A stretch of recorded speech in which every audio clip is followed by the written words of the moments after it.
Hello friends, this is MEA Soap Company. Today we are going to be making some homemade soap and we'll show you how to do that. You'll also know me as Craft Hoarder over on YouTube. So this is going to be I'll post this video there, but I'm also going to post it under a new channel.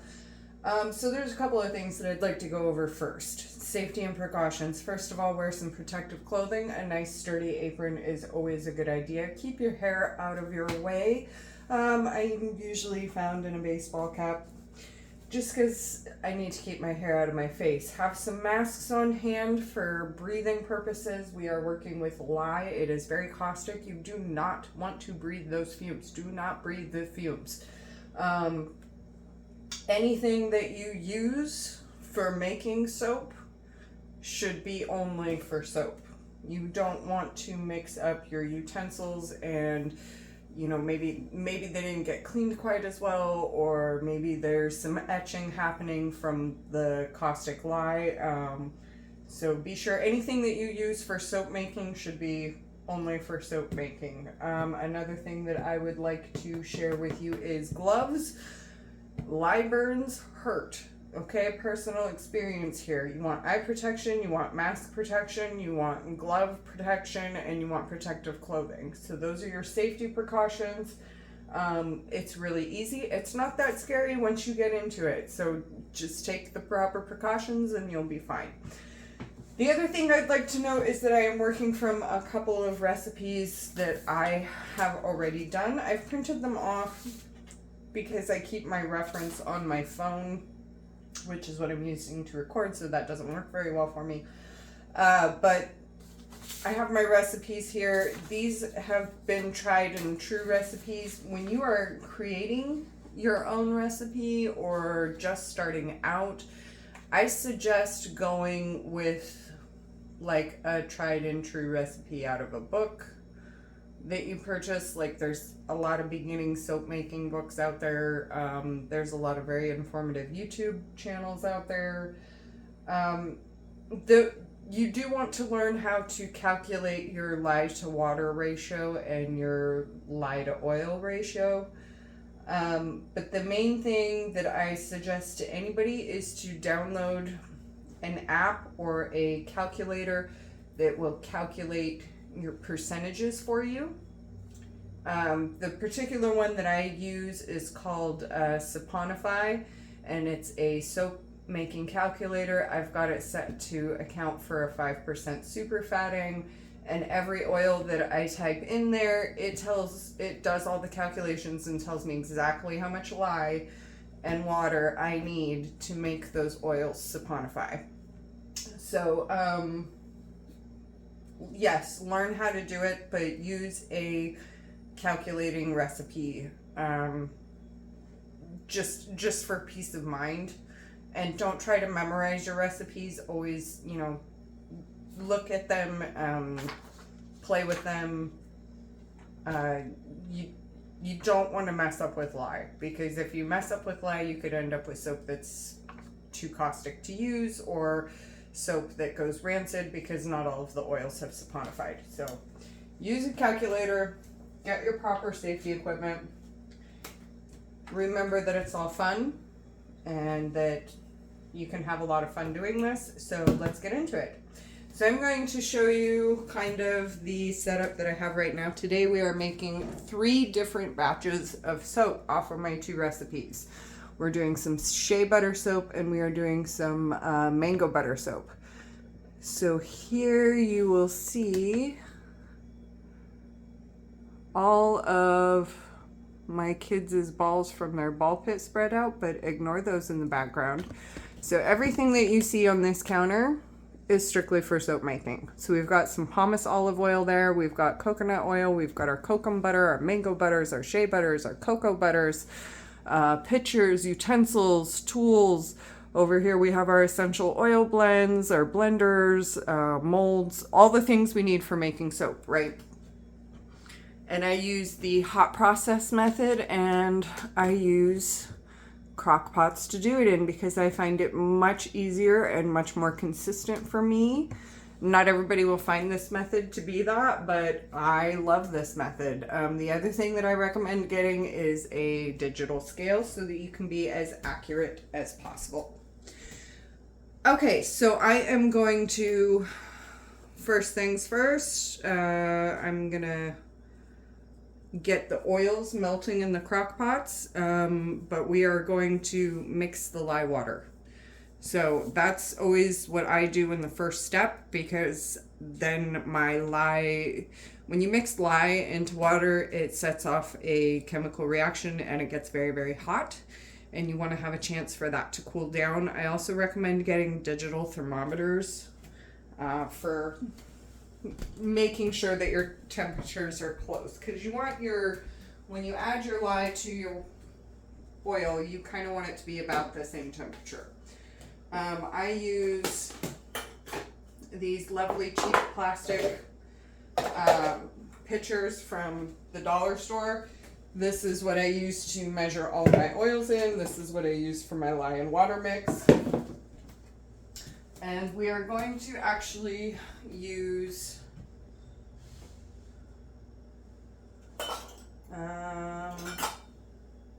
I have to think about that for just a second. You know what? I need another container because we're doing 3 batches.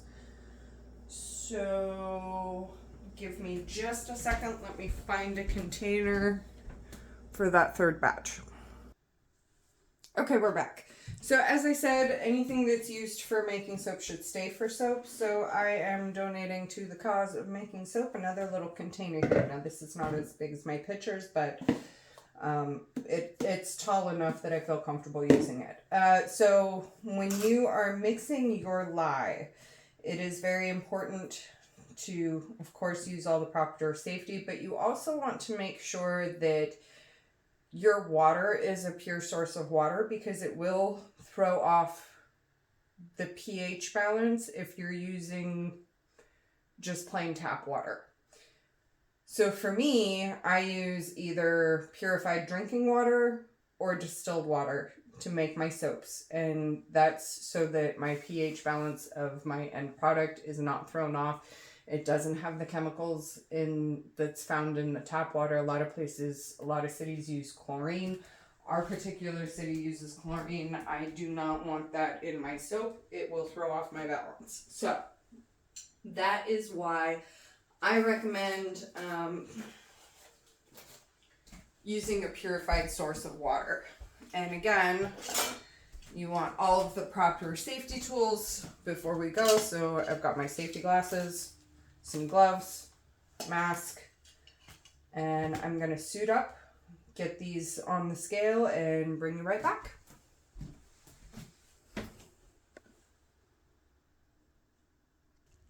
Okay, so I'm all ready to go with measuring this lye and water mix. The other thing I forgot to say is that I like to have a rag of cold water nearby. That way, if there's a microbead that splashes off, I can immediately wipe down my area.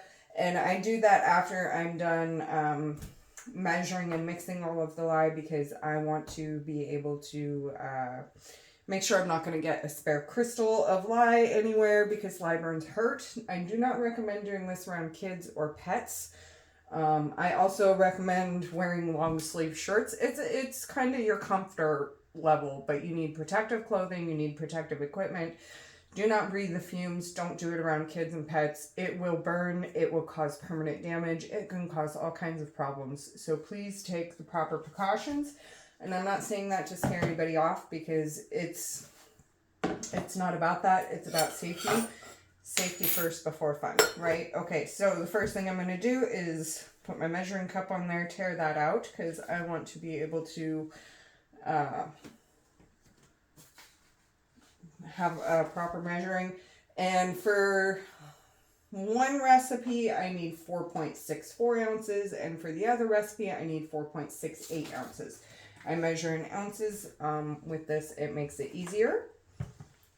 So let's get into this. And at some point, I'm going to see, like right there is a spare lye crystal. Now these immediately react with any kind of moisture. So please make sure that you are not exposing it to moisture. Your hands are completely dry. Keep a cold rag nearby for spills so that you can wipe that up immediately. Try to use surfaces that will not be affected too badly by the lye.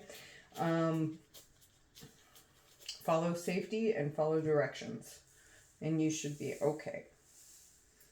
So I am going to pour very slowly into this container because I don't want to over measure, and it's harder to put it back in the bottle than it is to get it out of the bottle. And I do not want to mess with that. These can be there can be some static associated with this, so please be careful. Please be careful. I cannot stress that enough. Be careful. Okay, we are about halfway there. We're going to do the 4.64 ounce batch first. Okay, right now we are at 3.4. And with lye, it's better to be just slightly under than it is to be slightly over. So if you, okay, 4.1,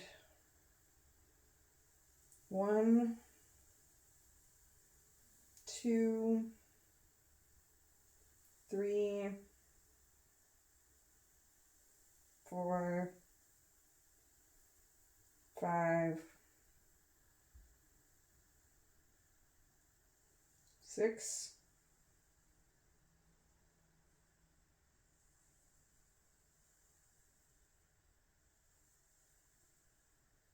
6.4. There we go, 4.64 right there. And accuracy in your measurements is key in the soap making. You can have a little bit of wiggle room, but you really want to try to be as accurate as possible in all things. Okay, so that is our lye, and for this particular recipe I need 12.54 ounces of liquid, which we are using some purified drinking water here. So 12.54 ounces. The taller containers are better for mixing. You want thick plastic containers. Whoops, way too much there. Okay, let's get some of that out of there.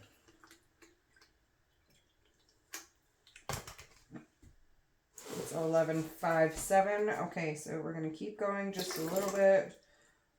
We need 12.54. We're at 12.356. That's pretty dang close. That's like an eighth of a teaspoon off, which is close enough that we're going to be okay.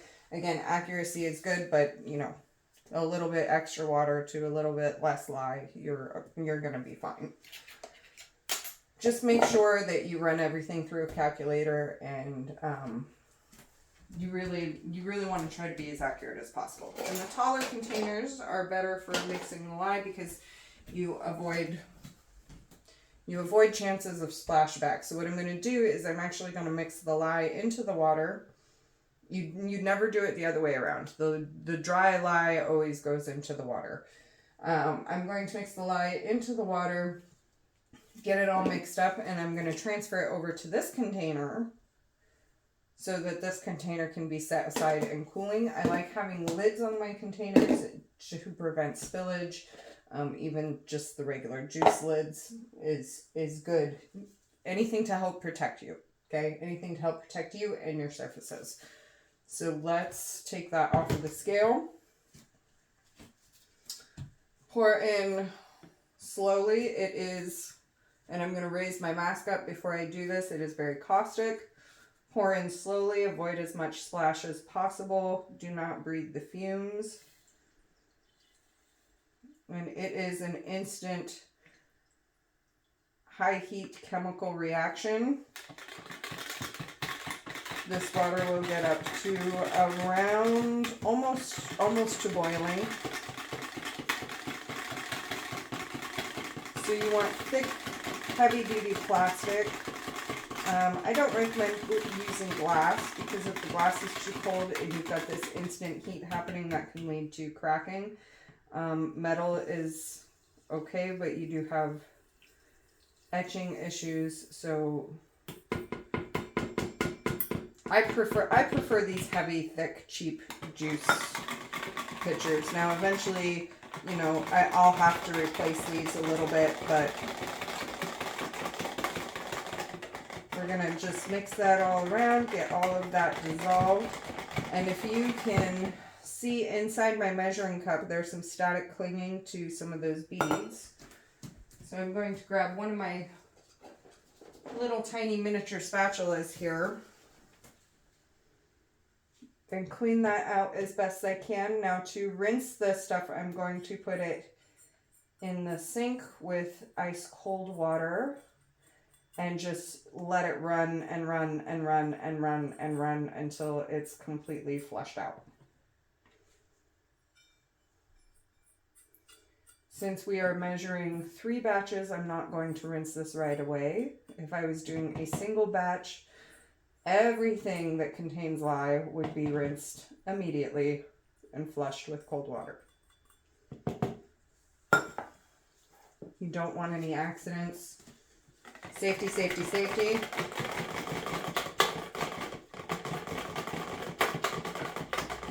Very, very, very hot.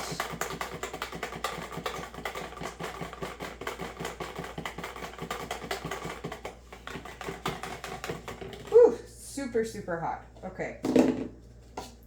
I don't know if you can see the steam rising off of that, but that is caustic. Don't put your face over it. Don't read it.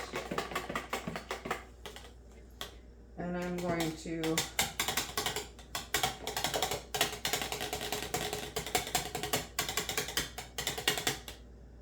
put my whisk in there because we're going to use it again here shortly. This water mixture I am going to transfer off into this container very carefully so that I can measure the next batch. Very, very carefully.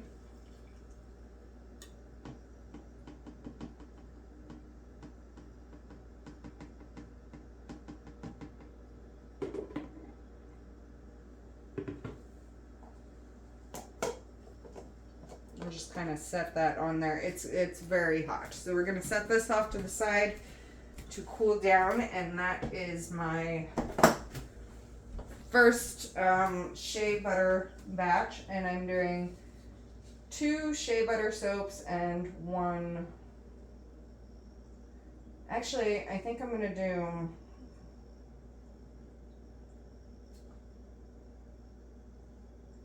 I'm going to do 2 shea butter soaps and 1 mango butter soap. So we're going to repeat this whole step by step. We'll put that tool there. Okay, tear this back out. We wanted 0. Okay, so we need a second amount of 4.64.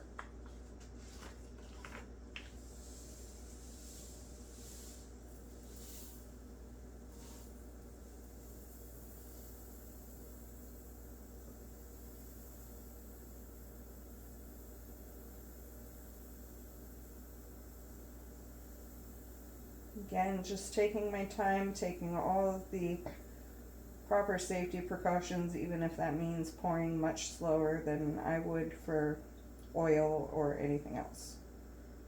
Because I don't want to deal with any, ooh.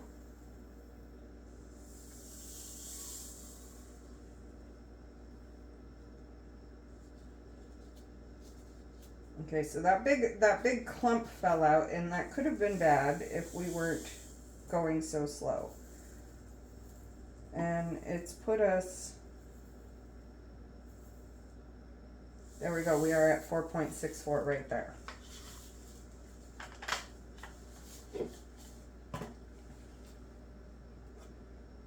Okay, we're going to set that off to the side, bring this pitcher over,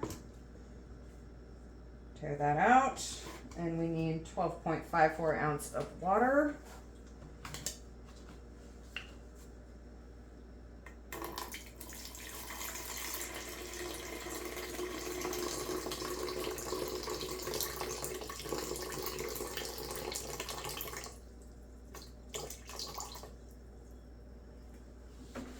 0.59. That's pretty close. We're going to go with it. Okay, take that off of the scale. Make sure that you are not putting your face directly over that. Pour in very slowly. Try to avoid any splashing as much as possible.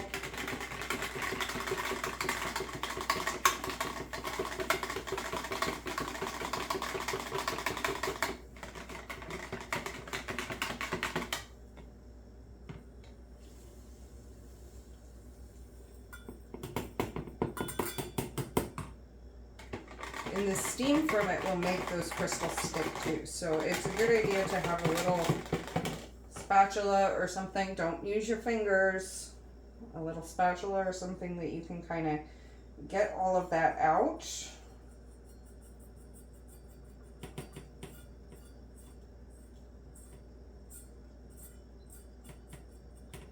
A little bit of lye down your drain is not going to hurt it. You know, there's lye in a lot of drain cleaners. And you want to make sure that you are using a pure grade form of lye for soap making. Food grade.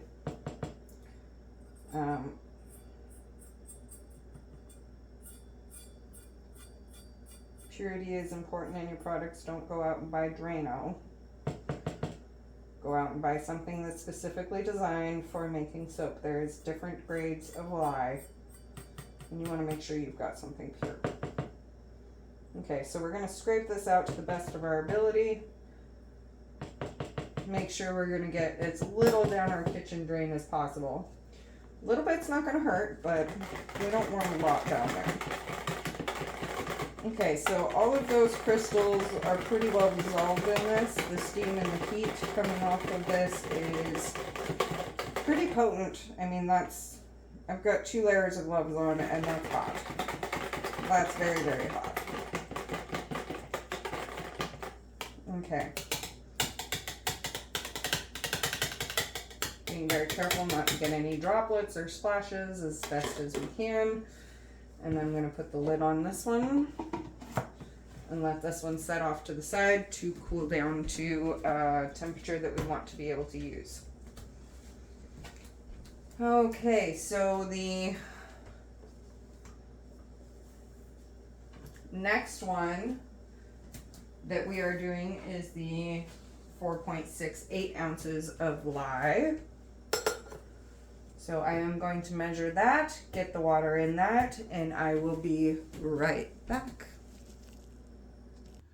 Okay, so I have just finished measuring and mixing all of the lye and water mixtures. We've got those setting off to the side. Before I go any farther, I don't think I had a spill at all, but because we are concerned about safety and lye burns hurt, we're going to give everything a good wipe down anyway, just to make sure we don't have any little crystals that flew off. And I am going to go actually put that chemical away, keep it out of reach of kids, pets, the whole shebang. So I'm going to go put this away because we are done with it now, and it's more dangerous to leave it out than it is to put it away. So I will be right back. Okay, so now that that is done, we are going to start measuring out our oils that we are going to be using and our butters. Again, I have this set to a 5% super fat, so if you follow this recipe, take that into consideration. And I do suggest finding a recipe that is tested true. I haven't had any issues with these, but I'm not an expert, so I wouldn't say, yeah, use my recipe. I would say, you know, find a recipe that you can trust, that you feel comfortable using. If you want to try this recipe, again, I've had 0 issues with it. And make sure that you run everything through a soap calculator so that you can be sure of all of your ratios. That way, if your math is a little bit off, you have that backup. Okay, so here's where it gets fun. We are doing 1 batch of the mango butter soap, and I have that lye water setting off to the side away from my 2 shea butter batch lies. That way those are not going to get mixed up. So we're going to tear out our measuring container here. I need 6 ounces of avocado oil for this. I get most of my oils through Costco. You can find these in any grocery store. I use Costco because, you know, you can get a lot for pretty decent price. Okay, that is 6 ounces of avocado oil. And because I am only doing one batch of this mango avocado soap, I'm going to use the crock pot that's off the camera to put this one in. So I need a scraper because waste not, want not. Never want to leave anything behind. I've had all of my crock pots turned onto the warm setting to kind of preheat. And when we get these oils in, we're going to turn them up so that the oils are melting correctly. We want everything to kind of combine and melt up together in a nice way. Okay, so make sure that's tared out. I have a spoon rest here to put my spatula on. We'll set that off to the side because we are going to need that again. The next thing that we need is 1 ounce of cocoa butter. I recommend getting the cocoa butter chips. So I have some of those, but I made the mistake of ordering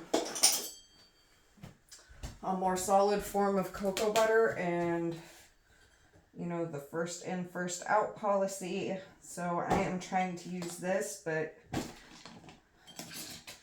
it is kind of one of those harder ones to break up. That's why so many people use the chips. This is raw 100% all natural cocoa butter.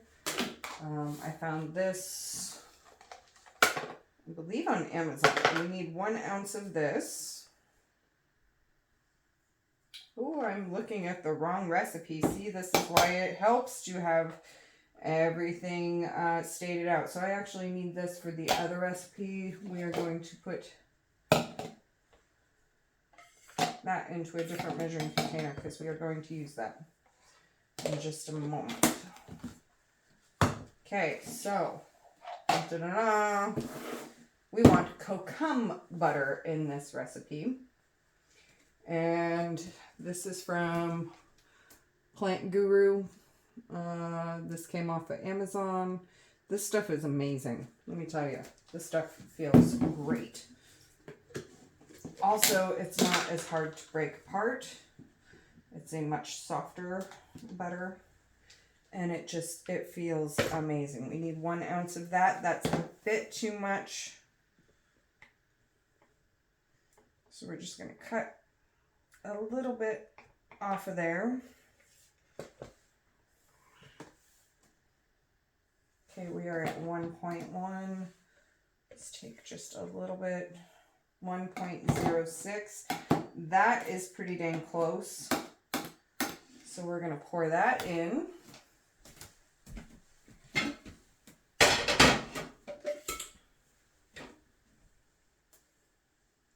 And again, try and scrape your containers the best you can. You don't want to waste anything.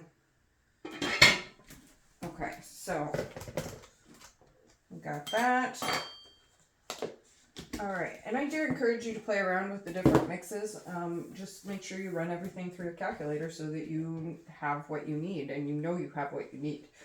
The next thing that I am using is organic virgin coconut oil. Again, Costco find, so yay Costco. You can buy this in bulk from some soap supply places, but you know, just starting out, Costco is a wonderful alternative. And I want to use clean utensils for everything. And for this, I'm using 10 ounces of coconut oil. Oh, don't you just love the smell of coconut oil? Oh, it smells so good. And it's really good for your skin. You can eat it. It's got all kinds of good uses. I mean, I've heard of people just eating right out of the jar, but, you know, gross. At least to me. Okay, that's 9.9.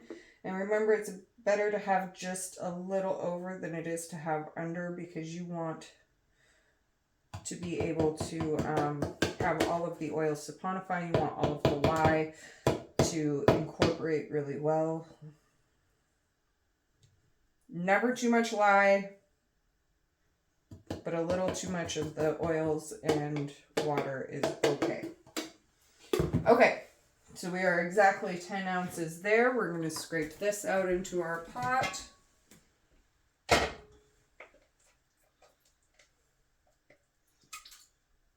Give this a chance to kind of melt down. We want everything nicely incorporated, and we're going to bring it up to 130 degrees.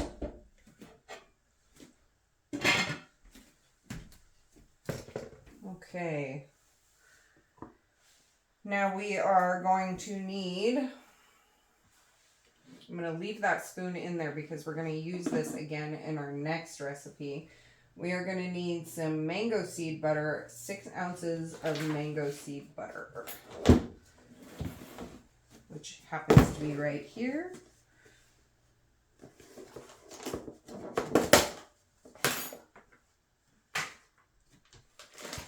This is a little bit on the messy side here. We need a spoon, and we need 6 ounces of this. This is a wonderfully soft butter, really very light, moisturizing for the skin. And it smells actually quite nice. It's got a lot of health benefits here. Trying to make sure that everything that I am making for MEA soaps has some good natural ingredients, good quality stuff, and has good health benefits. Plus, it smells amazing. So that is what we are trying to accomplish here. We need 6 ounces. We're at 4.5. That is 5.5. So we need just a little more.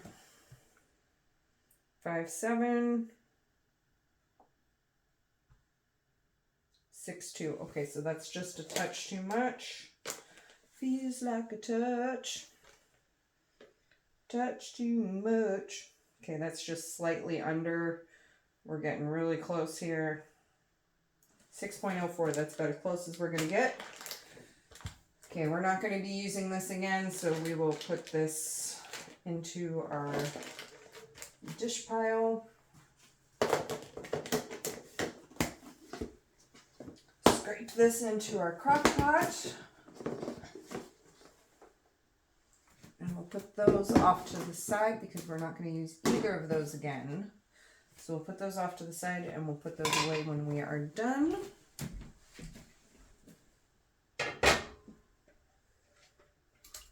You know that old clean as you go method, right? We gotta clean as we go. Clean as we go. Okay, and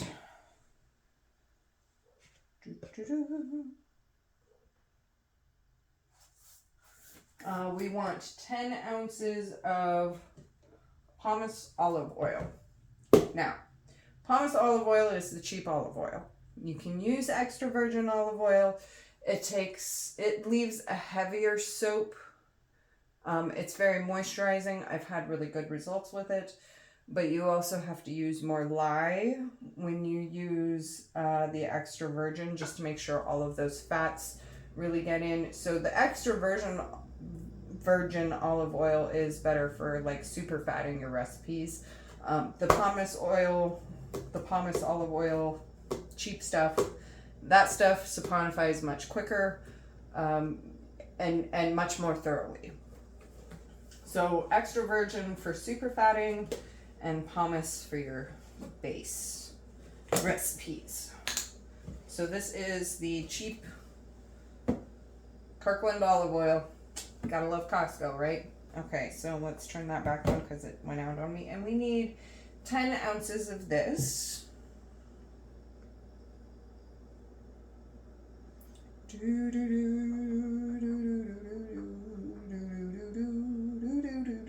10 ounces is coming up right almost. 99. 10. 10.03. Okay, pretty close. So let's get this into our pot to incorporate.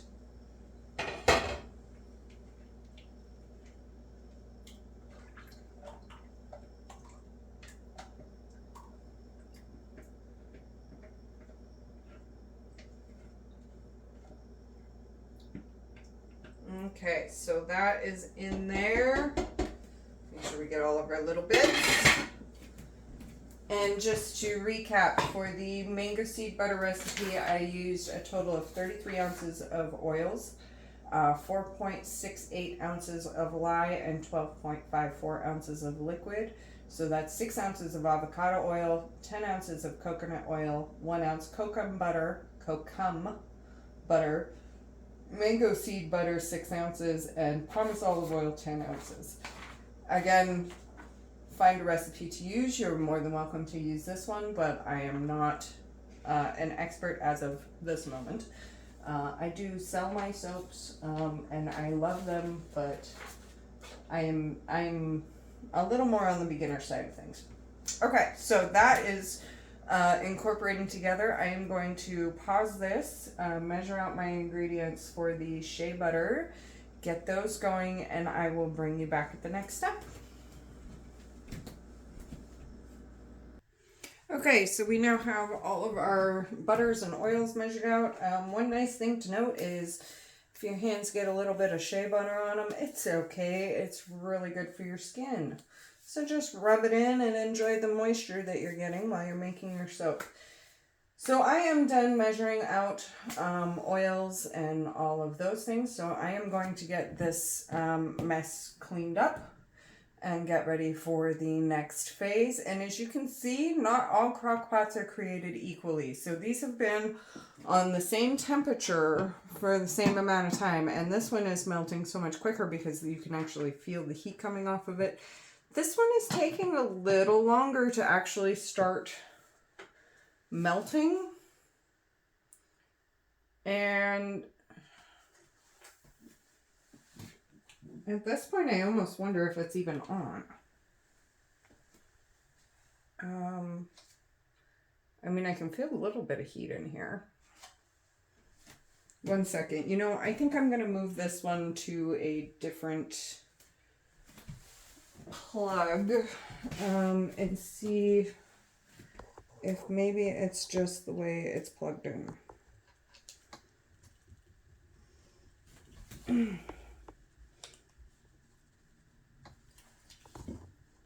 Oh, goodness me.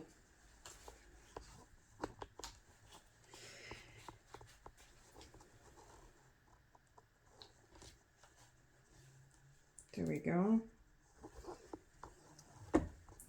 See if maybe that... Yeah, you know, I think it was the way it was plugged in was not warming up quite as well. So this one is almost ready for the next phase, and our mango butter one that is over here, let's see if I can bring this around to show you inside of that pot right there. Don't think I'm quite tall enough. That one is nicely melted together and ready to go. So I'm going to turn the heat off of that, let it cool to 130 degrees.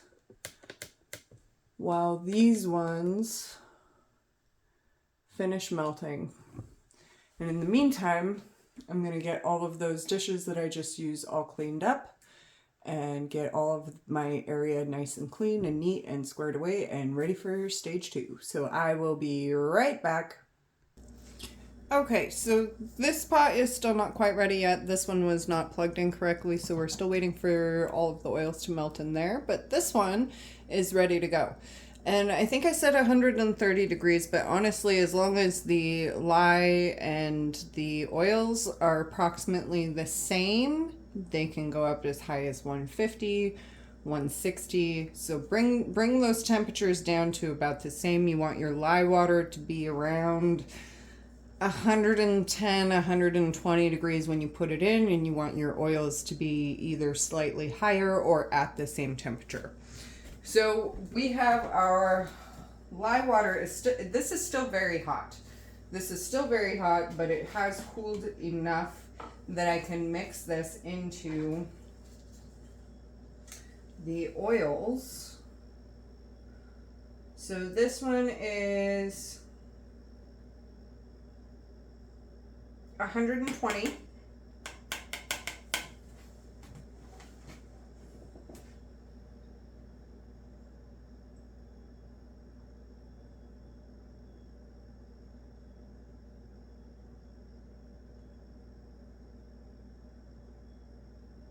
And this is roughly 142. So we're pretty close here. We can go ahead and mix this. Now to mix these together, I recommend a stick blender. Yes, you could do this by hand. You're going to get very tired and it's going to take you a very long time and you may not get the same results. So I recommend a stick blender. You will burn through these quite quickly. So be aware this is something that you will have to replace frequently if you plan on doing this for a living or as a serious hobbyer.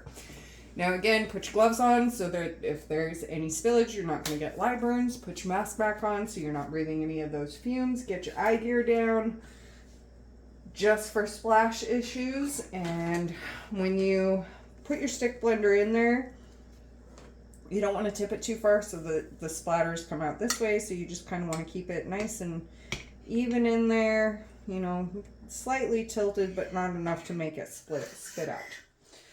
So we are going to add our lye water in here. And we're going to do this very carefully and rather quickly. And instantly you will see a reaction starting to happen. So we are going to get to mixing this.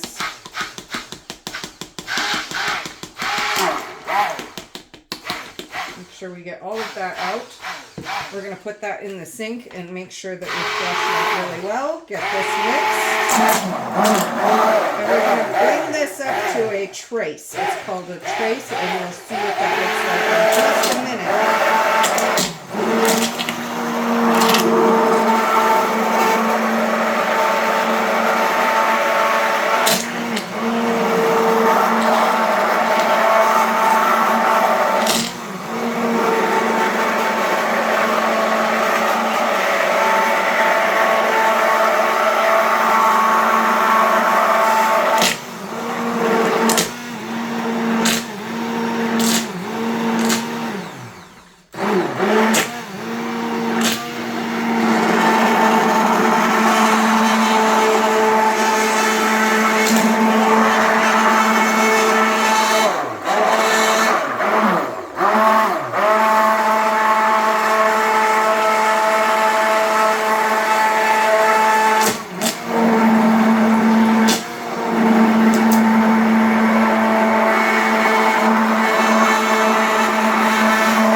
You can see this kind of start to thicken.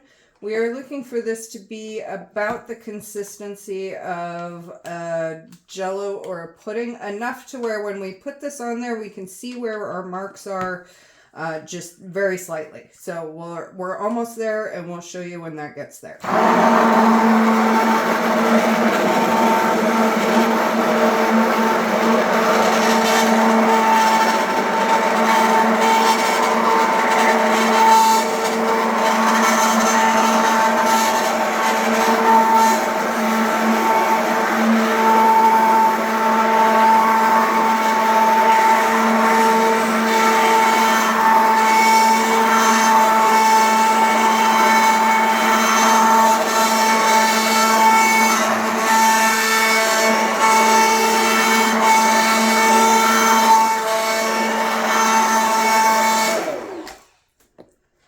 Okay, so we're getting really close. Just another 2 seconds.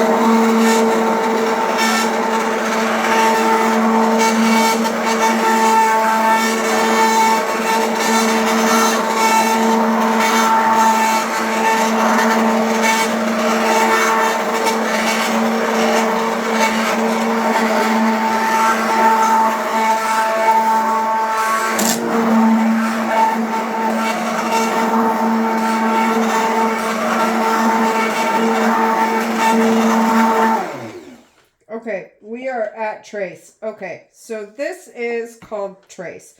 So when you pull this out and you kind of splash it on, you can see it kind of sitting on the surface just very slightly, being able to see on the surface for just a few moments. It's the consistency of like a thin pudding,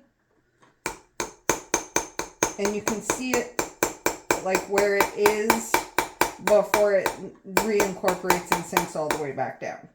So that is what's known as trace, and we are going to cover this and let that cook on low heat, and I will bring you back at the next stage. Okay, so while we're waiting for the next process, I thought I would share with you a couple of books that is kind of a good jumping off point for beginners. We have the Everything Soap Making book, 3rd edition by Alicia Grosso, and I've got this off of Amazon. There's a few basic recipes in here that you could give a try. And it goes through hot processed soaps, cold processed soaps. It's a very informative book. So if you're looking for a good place to start, this book I recommend. Another book that I recommend if you plan on using essential oils or natural herbs to scent and color your soap, I suggest the Encyclopedia of Essential Oils. This is by Julia Lawless. You want to know what blends you are using and for what purposes, and essential oils can be dangerous if not used correctly, so I do suggest doing some research on that before you just dive into using essential oils, and not all essential oils are equal. So bear that in mind when you're purchasing. Purchase from a trusted source, and know what you're doing a little bit. So I do recommend this book, The Encyclopedia of Essential Oils. The last book that I recommend for beginners as a jumping off point is Making Natural Liquid Soaps by Catherine Failer. This is another book off of Amazon, and she goes over how to do liquid soaps, how to take this hot process soap and turn it into like a clear shampoo, clear hand soap, conditioning shampoos, all kinds of good stuff. So this is a very interesting read. I have not, I will be trying some of these recipes, but I haven't as of yet. I'm currently playing around with my own recipes. So those are just some good jump off points to try out for beginners. And as you can see, we are getting really close to the applesauce stage. So once these start cooking and processing, the process happens rather quickly. I am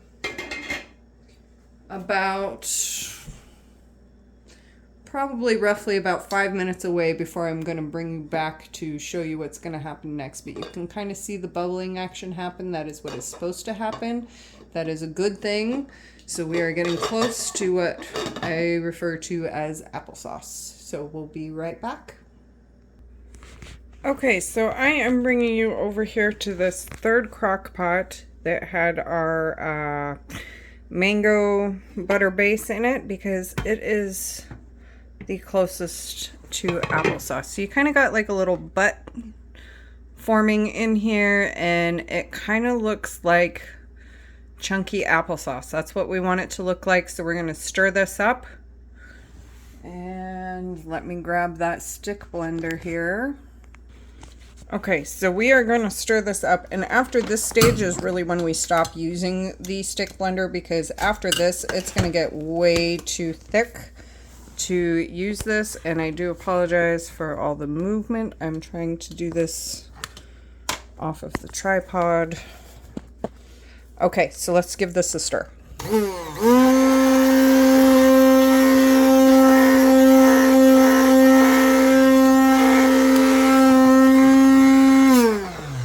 Okay, I'm gonna have to set this phone down. Okay, so with this, you can kind of see how thick and chunky this is getting. This is still very caustic, but we are mostly past the danger point. We're still a little caustic, but not nearly as dangerous as that first raw stage of soap batter. So I'm going to knock off as much of that as I can. We're going to put the lid back on and let this cook a little longer, and I will bring you back. Okay, so we are back over here at our two shea butter ones. You can see this one is getting super close. We've got just a little bit of the jelly left, but we've got these nice big bubble butts forming, and there goes the one. This one's about to go. This is going to start turning that more opaque color that you see here instead of this white color here. And when that happens, we're at the applesauce stage. We can give that a good stir and be done with that. This one is the one that wasn't plugged in quite all the way, but you can see the same thing is beginning to happen over here. So right now this is in the gel stage and it's turning into applesauce stage over here, and we are just about ready to stir this. Okay, so this one is ready to be stirred. This one is not far behind. We're gonna go ahead and stir this one up. Get this stick blender plugged back in here.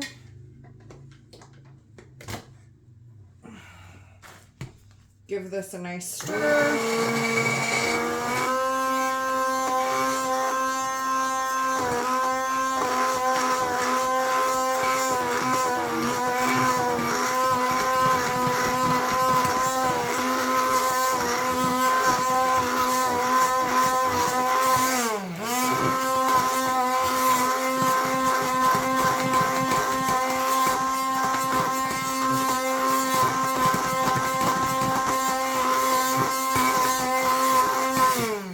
Okay, and this is, again, the last time we are going to use the stick blender in these. From here on out, it'll all be spatula work, so be sure to have a spatula nice and handy.